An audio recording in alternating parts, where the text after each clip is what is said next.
주님이 기뻐하시는 교회에서 요한계시록에 나오는 7개, 아시아의 7교회를 우리가 말씀을 들으면서 오늘은 그 마지막 시간으로 라오디게아 교회에 대한 말씀입니다.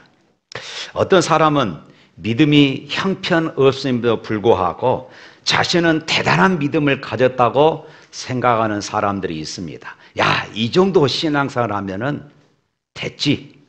이 정도면 나는 꽤 괜찮은 사람이야.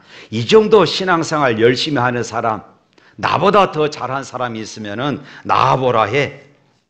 어떤 사람은 사실과 달리 자신의 믿음이 이렇게 최고인 줄로 알고 착각하며 살아가는 사람이 있습니다. 말씀을 듣고 좀 깨달으면 좋겠지만은 선포되는 말씀마다 자기에게 적용하는 것이 아니라 자기 남편에게 적용하고 아내에게 적용하고 다른 성도에게 하필 이 말씀 누가 들어야 되는데 오늘 안 왔네 하면서 다른 사람에게 자꾸 적용하는 그런 사람들이 있습니다. 예수님 당시에 바리새인들이 바로 그랬습니다. 그들은 스스로 믿음이 좋은 사람이라고 여겼습니다. 하나님을 잘 믿고 누구보다도 하나님을 잘 섬긴다고 착각하는 그런 사람들이었습니다. 다른 사람은 다 죄인이고 자신들만 의롭다고 생각을 했어요. 그런데 예수님이 뭐라고 말씀하십니까? 그들을 향하여서 이 독사의 자식들아, 이렇게 아주 엄한 꾸중을 하십니다. 결국 그들은 메시아이신 예수님께로부터 이렇게 배척당하게 되어진 것이지요. 그들이 스스로를 알지 못하고 착각 속에 살았기 때문이었습니다. 만약 그들이 자기 자신을 바로 파악했더라면 그들은 주님을 메시아로 그렇게 받아들이며 그렇게 섬겼을 것입니다. 이 바리새인들의 이야기는 무엇을 가르쳐주고 있습니까? 우리 자신들을 우리가 정확하게 바라볼 수 있어야 한다, 그 말입니다. 오늘 라오디게아 교회입니다. 사실 라오디게아 교회에 대한 주님의 진단이 바로 그거였어요. 정확하게 너 자신을 알라, 이 말이지요. 이 교회를 향한 칭찬은 전혀 존재하지 않습니다. 7교회 가운데 사대교회도 그랬죠. 이 교회에 받은 책망은 2가지로 요약할 수 있어요. 첫 번째로는 열정의 상실입니다. 이 열심이 상실되어 버렸어요. 두 번째로는 자아 성찰 능력의 상실이다, 이렇게 말하고 있어요. 자기 자신을 돌아볼 수 없었다, 그 말입니다. 우리 15절 16절 말씀 한번 읽어볼까요? 15절 16절 내가 내 행위를 아노니 네가 차지도 아니하고 뜨겁지도 아니하도다. 네가 차든지 뜨겁든지 하기를 원하노라. 네가 이같이 미지근하여 뜨겁지도 아니하고 차지도 아니하니 내 입에서 너를 토하여 버리리라.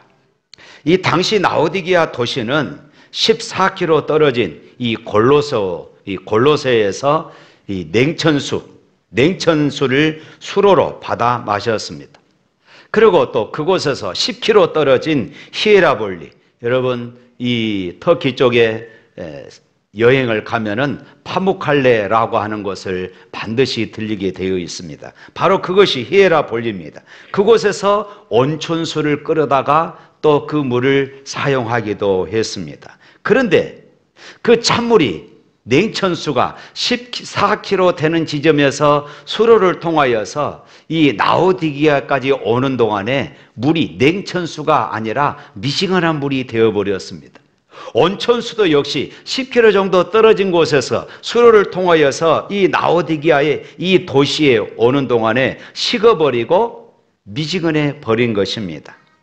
그래서 이때 당시 사람들은 그 물을 마시면서 때로는 그냥 토하여 버렸어요. 야, 이거 냉천수도 아니고 온천수도 아니고 미지근해서 사람이 먹기에 너무 참 불쾌감을 주는 그런 물이 되어버린 것이에요. 그래서 그들 스스로 그 물을 퇴하고 뱉어버렸던 것이에요. 바로 주님은 이런 배경, 이런 배경을 가진 라오디게아 교회 성도들을 향하여서 그렇게 말했습니다. 내가 너희들의 신앙을 보니까 역겨워서 토하여 버리고 싶다. 그러니까 라오디게아 성도들이 얼마나 그것이 자들의 몸으로 느껴지는 것이었어요. 왜 주님이 이렇게 말씀했을까요? 주님이 원하시는 교회가 무엇일까요? 주님이 칭찬하시는 교회가 어떤 모습일까요?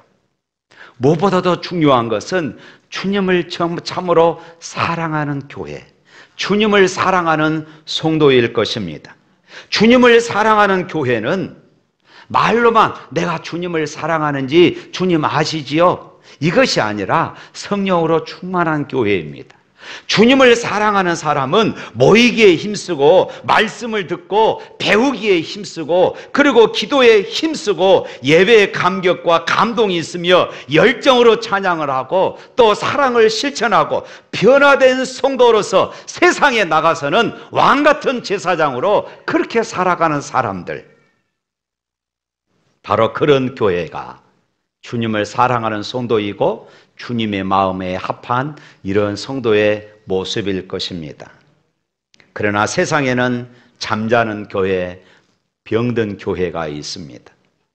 미지근한 교회, 차가운 교회가 있습니다. 말씀과 찬양의 열정이 없습니다. 감동이 없습니다. 냉랭한 신앙, 선교의 열심도 없고 의를 사모하는 마음이 없어서 불의와 타협하고 뜨겁지도 않고 차지도 않는 미지근한 성도들이 모이는 교회인 것입니다. 미지근한 신앙의 사람들은 특징이 무엇일까요? 미지근한 성도들의 특징, 하나님의 말씀을 들어도 반응이 없습니까? 반응이 없어요. 반응이 없으니까 당연히 무엇일까요? 움직이지도 않는 것입니다. 이 라오디게아 교회가 바로 그랬다는 것이에요. 그뿐만이 아니라 이 라오디게아 교회 성도들은 거기에다가 자기 성찰의 능력도 상실해 버린 것입니다. 사람들이 아무리 망가져도 자기 자신을 정확하게 돌아볼 수 있는 사람은 희망이 있고 그래도 비전이 있잖아요. 그러나 인생 최후의 비극은 자기 자신을 돌아볼 수 없는 사람입니다. 이것을 요즘 말로 하면은 자정의 능력이라고 그러지요. 자정의 능력. 그런데 이 라오디게아 교회에는 자신들을 돌아볼 이 안목을, 이 자정의 능력을 상실해 버리고 말았습니다. 그 이유가 무엇일까요? 많은 성경학자들, 주석가들이 그 이유에 대해서 교만 때문이라고 이렇게 지적을 합니다. 그들을 둘러싸고 있는 외적인 풍요의 환경이 자기 자신을 살필 수 있는 눈을 잃어버린 것이에요.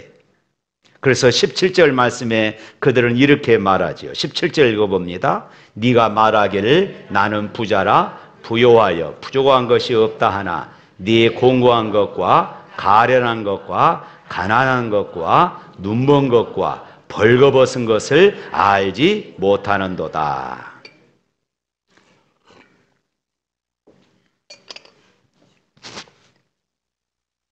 이 라오디게아 도시는 매우 부요한 도시입니다. 양모 염색업을 비롯해서 피혁 가공 공장이 있어서 많은 모피, 그래서 관광객들이 요즘에도 그곳에 가면은 많은 이 좋은 이 양질의 가죽옷을 그곳에서 사오기도 합니다. 무역이 발달하여서 돈이 모여드는 그런 도시였습니다. 그러다 보니까 금융업이 발달되었고 그래서 라오디게아 시민들의 생활이 매우 부요하게 되었던 것입니다. 또 이 라오디게아에는 안과 대학이 유명했습니다. 그래서 안약을 개발해 가지고 다른 지역으로 그렇게 수출을 하는, 그래서 많은 부를 가지고 있는 도시가 바로 이 라오디게아 교회였어요. 이런 도시에 사는 라오디게아 교회의 성도들 또한 부유하고 풍요로운 그런 삶을 살아가게 된 것입니다. 그래서 그들은 말합니다. 나는 부자라 부요하여 부족한 것이 없다. 그들 스스로 그렇게 자만에 빠져 있었던 것이에요. 그들 스스로 부자라고 떠들었습니다. 그런데 그들을 바라보는 주님의 생각이 달랐다는 것입니다. 주님께서 오히려 그들이 공고한 것과 가련한 것과 눈먼 것을 알지 못한다, 이렇게 지적하십니다. 그들 스스로 벌거벗고 있는 것을 알지 못한다. 그들은 양모로 만들어진 고급스러운 옷을 입고 있었지만 주님이 그들을 바라볼 때는 영적으로 벌거벗은 그런 모습이었음을 지금 지적하고 있는 것이에요. 생각해 보십시오. 실상은 영적으로 피폐해져 있고 엉망인데 신앙생활 이 정도면은 그래도 나는 꽤 잘하는 사람이야 착각하고 있으니 얼마나 주님이 보시기에 기가 막힐 노릇입니까? 사랑하는 성도 여러분, 우리가 부자로 사는 거 좋지요. 사람들은 하나님께서 은혜를 주시면은 때로는 우리가 부자가 되어지고 풍요롭게 살아가는 것입니다. 그렇다면 무엇이 문제인가요? 라오디게아 교인들의 경우를 보면은 가난하다, 부자다. 지난번 빌라델비아 교회는 매우 가난했습니다. 가난하다, 부자다. 이것이 지금 중요한 것이 아닙니다. 그들은 물질적으로 부유해지다 보니까 신앙생활이 나태해지고 신앙생활이 게을러졌다는 것입니다. 생활이 풍요롭고 돈이 많다 보니까 삶의 부족함을 느끼지를 못했어요. 그러다 보니까 어떤 현상이 일어났습니까? 기도하지 않게 됩니다. 기도하지 않아도 부요하게 되고, 기도하지 않아도 형통하게 되고, 기도하지 않아도 행복하게 살 수 있다고 그렇게 생각이 되니까 하나님을 찾지도 않습니다. 예배는 그저 주일날 한번 예배 드리면은, 그리고 헌금하고 적당히 교회 안에서 봉사하면은 내 의무는 다 했다 하는 이런 생각 속에 지금 사로잡히게 된 것입니다. 이렇게 물질적인 풍요로움이 오히려 그 반대로 영적으로 빈곤한, 영적으로 빈약한 그런 신앙의 삶을 살게 했던 것이에요. 이것은 풍요 속에 사는 오늘 우리들의 모습일 수도 있어요. 단순히 라오디게아 교회의 성도들의 모습이 아니라 오늘 저와 여러분의 모습일 수도 있다는 것입니다. 너무나 풍성한 세상에 살다 보니까 모든 육체의 삶은 융택해졌고 또 행복해졌는데 신앙생활을 게을리하고 하나님을 찾는 예배생활이 멀어지는 것입니다. 그래서 주일 낮 예배만 드리고 주일 오후나 수요 예배나 새가정 예배는 관심 밖에 있습니다. 또한 기도 생활을 점점 멀리 하다 보니까 새벽 기도는 내 마음속에 멀어진 지 오래되어 버렸습니다. 그러다 보니 영적으로 내가 가난하게 된 것이에요. 영적으로 가난뱅이가 되어버렸습니다. 성도들이 성경 읽기를, 기도하기를, 봉사하기를 싫어합니다. 헌신하기를 싫어해요. 귀찮습니다.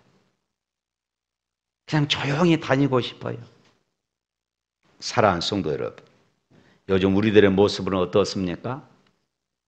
신앙의 절박함이 점점 식어가고 있지는 않습니까? 우리는 예전보다 많이 풍요로워지고 성경 지식이 쌓여졌다고 해서 내가 신앙생활 잘하고 있다 이렇게 착각 속에 빠져 있으면 안 됩니다. 옛날 한국 초대교회 성도들은 가난하고 그들은 무식했지만은 순수한 열정이 있었습니다. 말씀을 듣기 위해서 한겨울 추위에도 수십 리를 거려서 교회에 찾아가기도 했습니다.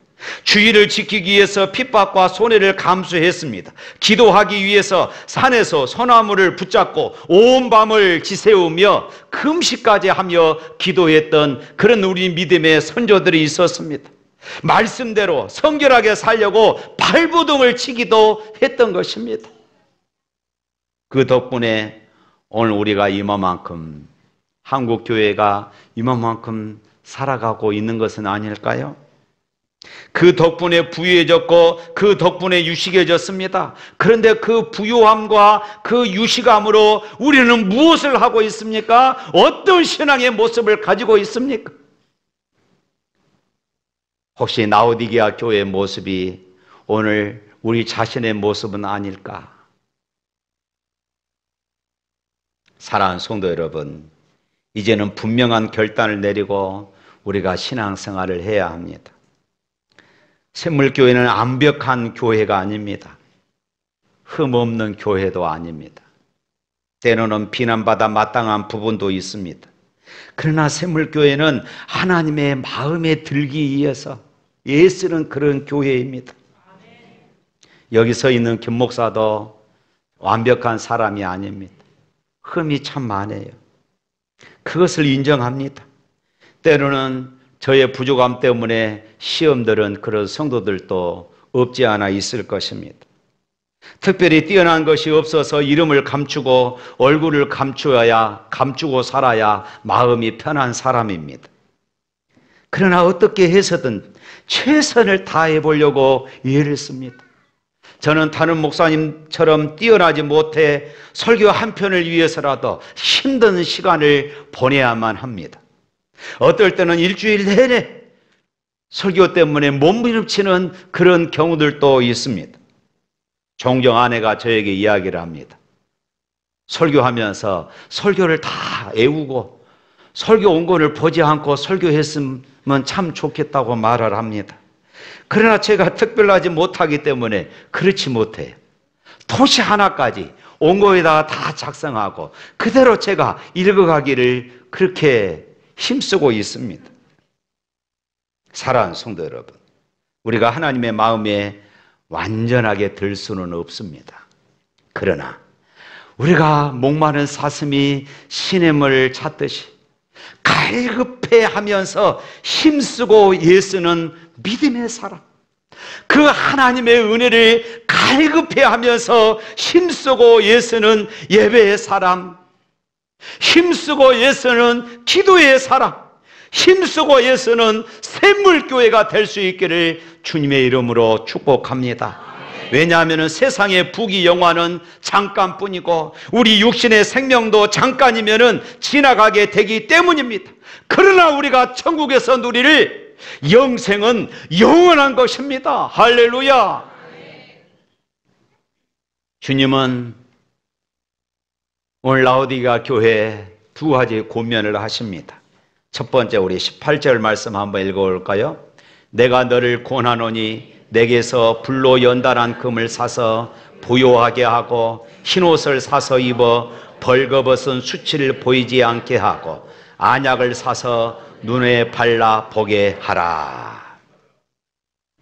이 말씀은 라오디게아 사람들을 교만하게 만든 이 3대 산업, 그것을 풍자하면서 하신 말씀입니다. 불로 연단한 금, 그들은 많은 금을 가지고 있어요. 그러나 주님이 말씀하십니다. 불로 연달한 금 같은 온전한 신앙, 깨끗한 신앙을 가지라는 것입니다. 고난을 이기고 환난을 이길 수 있는 그런 믿음을 가지라는 것이에요. 두 번째로는 양모, 좋은 고급스러운 양모가 아니라 흰옷을 입어라. 흰옷은 바로 예수 그리스도의 십자가 대속의 은혜로 얻은 의의 옷입니다. 예수 믿지 않으면 영적으로 벌거벗은 것입니다. 그런 상태로는 천국에 갈 수가 없어요. 세 번째로는 안약을 바르라는 것입니다. 영안의 눈을 뜨라는 것입니다. 여러분, 영의 눈이 열리지 않는 사람은요, 죄를 지어도 감각이 없어요. 죄를 지어도 감각이 없습니다. 두려움이 없습니다. 여러분, 영의 눈이 열리지 않으면요, 하나님의 뜻을 보지를 못해요. 단순히 내 앞에 전개되어지는 것, 일어나는 것이 전부라고 생각합니다. 우리는 평안히 살고 돈 잘 벌고 우리 자식들 문제 일어나지 않고 직장생활 또 사업이 평안하니까 나는 괜찮다, 이렇게 생각하는 것이에요. 사랑하는 성도 여러분, 이 시간 라오디게아 교회의 병든 모습을 보면서 혹시나 이것이 내 모습은 아닌가, 우리 샘물교회의 모습은 아닌가 한번 생각해 봅시다. 우리의 믿음을 진단해 보십시다. 어떻습니까? 여러분들의 믿음은, 여러분들의 신앙은 건강합니까? 여러분의 영혼은 병들지 않았습니까? 우리 샘물교회는 건강한 교회입니까? 하나님의 권면은, 주님의 권면은 여기서 끝나지 않습니다. 19절 말씀 또 읽어봅니다. 무릇 내가 사랑하는 자를 책망하여 징계하노니 그러므로 네가 열심을 내라 회개하라. 여기서 특별히 그렇게 말씀하죠. 내가 사랑하는 자를 책망한다. 미지근하여 토하여 벌 것 같은 라오디게아 교회이지만 주님은 여전히 사랑한다 말씀합니다. 우리의 신앙이 때로는 미지근하여 주님이 토하실 것 같지만은 주님은 우리를 사랑한다. 그래서 책망하신 것입니다. 우리를 사랑해서 또 징계하시는 것입니다. 우리를 사랑해서 우리에게 때로는 고난을 주신 것이에요. 그것을 통하여서 다시 십자가 붙잡으라고, 그것을 통하여서 다시 주님 바라보라고 말씀합니다. 무릇 내가 사랑하는 자를 책망하여 징계한다, 이렇게 말씀해요.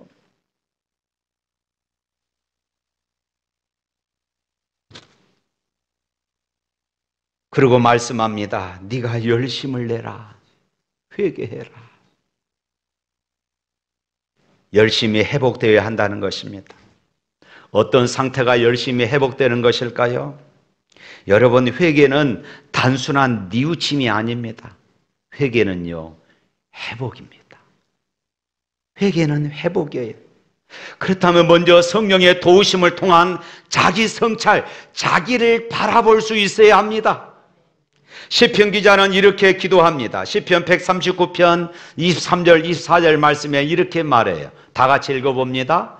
하나님이여 나를 살피사 내 마음을 아시며 나를 시험하사 내 뜻을 아옵소서. 내게 무슨 악한 행위가 있나 보시고 나를 영원한 길로 인도하소서. 여기서 중요한 동사 세 가지가 있습니다. 나를 살펴주시고, 나를 시험하시고, 나를 알게 하소서. 이것이 회개의 첫걸음입니다. 나 자신을 살피고, 나 자신을 시험하고, 나 자신을 깨닫는 것입니다. 내가 지금 어떤 상태에 있는지 정확하게 바라보는 것이에요. 그래서 다시 내 인생의 주인 되신 그분의 손에 붙들려서 그 나라와 그 의를 위하여서 내가 사용되어지는 것입니다. 정녕 그분 보시기에 아름다운 열심의 자리로 돌아가는 것, 이것이 바로 회개인 것입니다. 그리고 주님은 말씀하십니다. 20절 말씀 읽어볼까요? 볼지어다 내가 문 밖에 서서 두드려노니 누구든지 내 음성을 듣고 문을 열면 내가 그에게로 들어가 그와 더불어 먹고 그는 나와 더불어 먹으리라.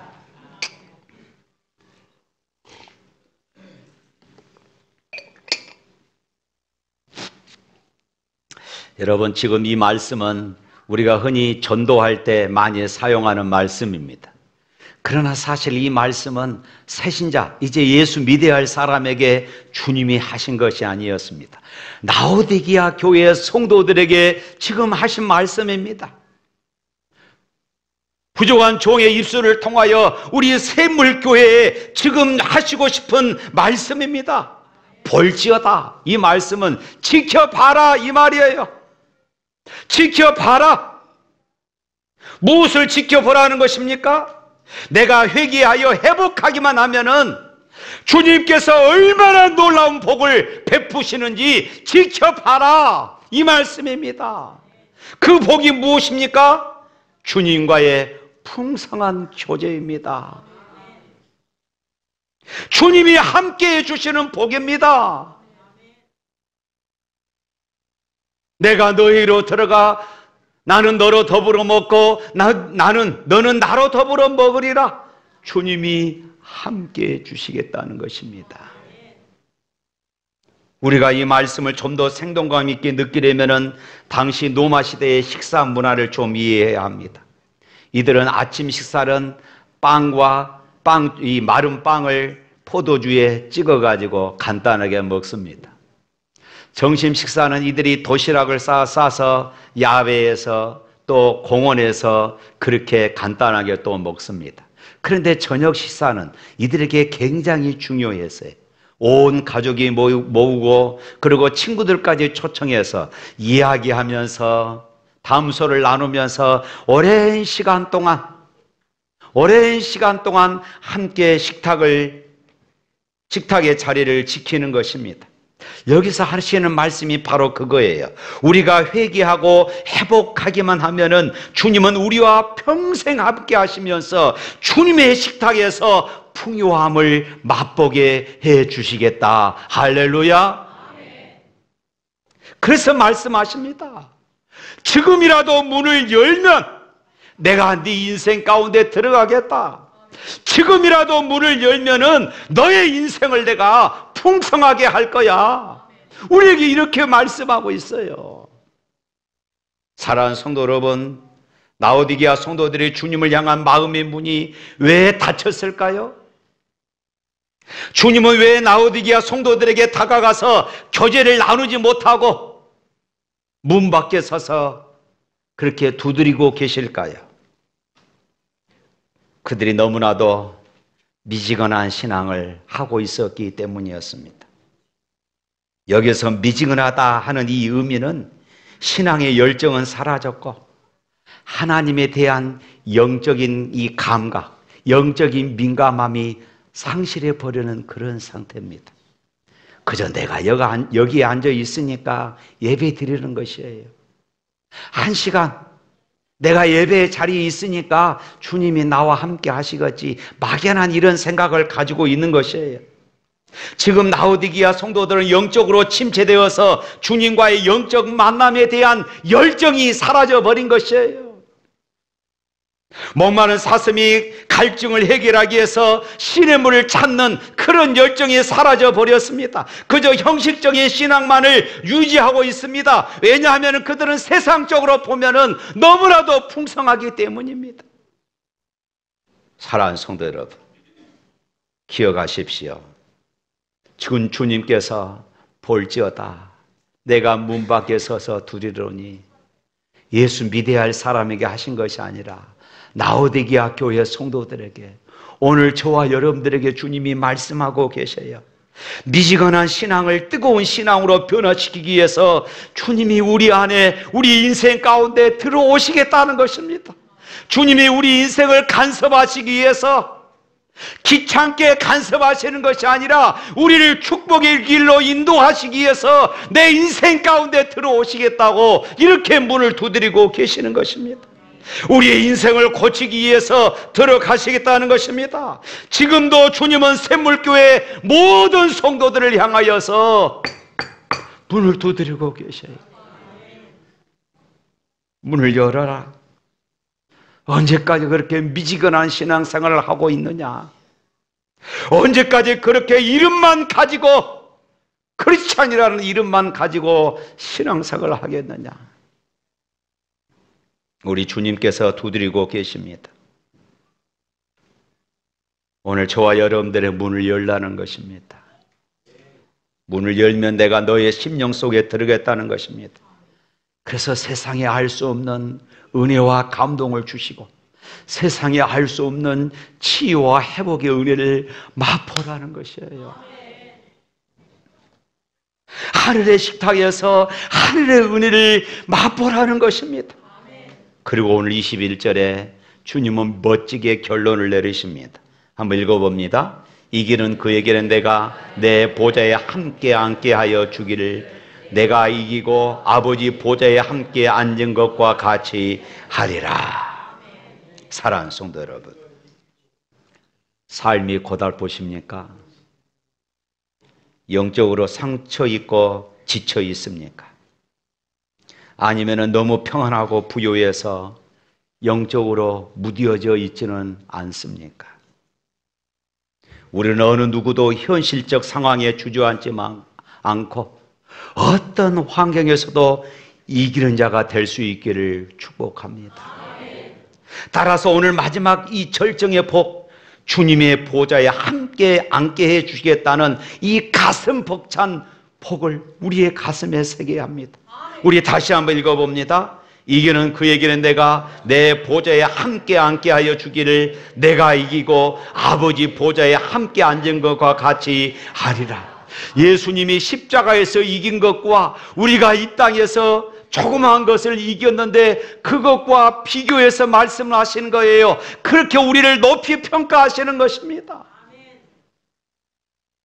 로마 시대의 왕은 나라를 위해 큰 공을 세운 신하를 왕 곁에 앉혀서 함께 식탁을 같이 하며 그의 명예를 높여주는 일들이 종종 있습니다.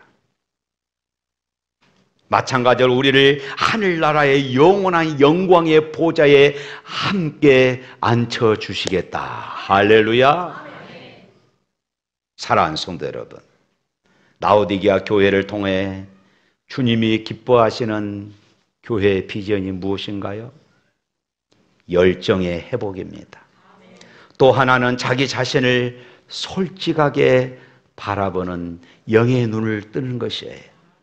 이제 미지근한 신앙을 회복할 수 있기를 바랍니다. 예배를 회복하시고 기도 생활을 회복하시고 헌신과 봉사를 회복할 수 있기를 바랍니다. 그리고 나는 괜찮다, 이 정도면 꽤 잘해, 제발 이런 소리 하지 마시고 말씀의 안경을 쓰고 주님의 눈으로 우리 자신들을 영적으로 잘 바라볼 수 있기를 바랍니다. 그리고 문제가 있다면 철저하게 회개하십시오. 그래서 주님이 내 안에 거하시고 내가 주님 안에 거하는 풍성한 삶, 영원한 천국에서 주님의 풍성한 식탁에 함께 참여하는 복된 성도들이 되시기를 주님의 이름으로 축복합니다. 할렐루야. 우리 찬양하겠습니다.